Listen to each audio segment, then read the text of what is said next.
88 British nationals have been prevented from crossing the border into Egypt.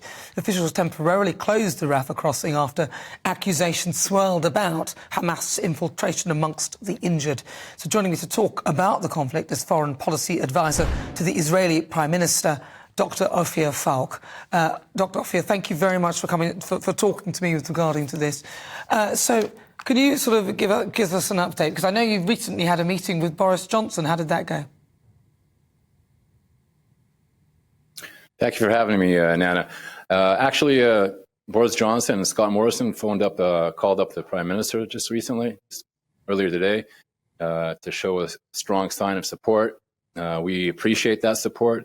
The Prime Minister thanked them for being with Israel and, more importantly, being in Israel, showing strong support. Now, can you give us an update then? What's the latest from Tel Aviv?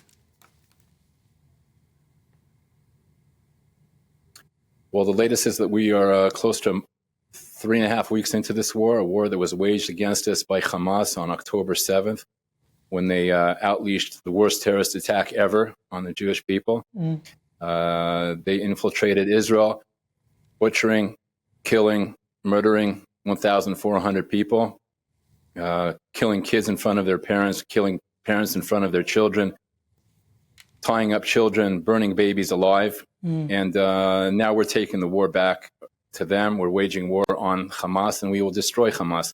Israel is fully united like never before in this mission of destroying Hamas. Israel is united.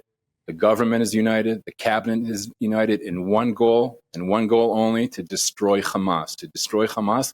And we appreciate the strong support we're receiving from our allies, from the United States, from the United Kingdom, from all our allies, both moral and material support. And this is a moment of moral clarity. Either you're with civilization. This is a battle of civilization against these barbaric savages from Hamas. And we will destroy Hamas. Now, you talked about a lot of the support which you are getting, but you're also getting a lot of pressure for a ceasefire or a pause in the fighting. How realistic is that? Well, a ceasefire is it's ridiculous.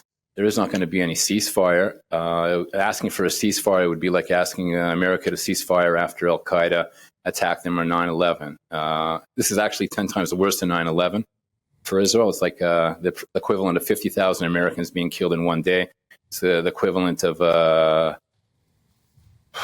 14,000 British people being killed in one day. It's not going to happen. We're going to destroy Hamas. And we actually appreciate the support we're receiving from the UK. It's the greatest support we've ever received from the UK. It's greater than the Balfour Declaration 106 years ago. And we clearly thank you for that. Yeah, and of course, a lot of other countries, you're seeing a lot of protests in other countries, and they're pro-Palestinian protests. That must be quite difficult to watch and see. Well, as I said, clearly, this is a moment of moral clarity. Either you're with civilization or you're with these barbarian, savage Hamas terrorists. I think that a lot of the people demonstrating today are misinformed. There's a lot of disinformation out there. I don't think anybody on the street that is walking on the street with a sane mind and a sane heart would side with somebody who beheads children and burns babies alive. I mean, I don't think any human being can be on that side. So again, this is a moment of moral clarity, and I think everybody should be on Israel's side. And I think that, in fact, is the case. Everybody who with a straight mind and a moral heart is with Israel. And just to make another clarification, Israel is acting in complete compliance with international law, and all the civilian casualties are on Hamas's hands. All the civilian civilians are on Hamas's hands. All right. We have been urging civilians to get out of harm's way from the outset. We've waited 3 weeks for civilians to get out of harm's way, to go to the southwest of Gaza, to get out of harm's way as Israel destroys Hamas. Thankfully, about 800,000 Gazans have gone down to the southwest. The Hamas is doing everything they can to block these civilians from getting out of harm's way, at gunpoint, and sometimes even shooting them at sometimes. And we're urging them to get out of harm's way. So all of these civilians that are being tragically caught up in the fire, all those civilians are on Hamas's hands.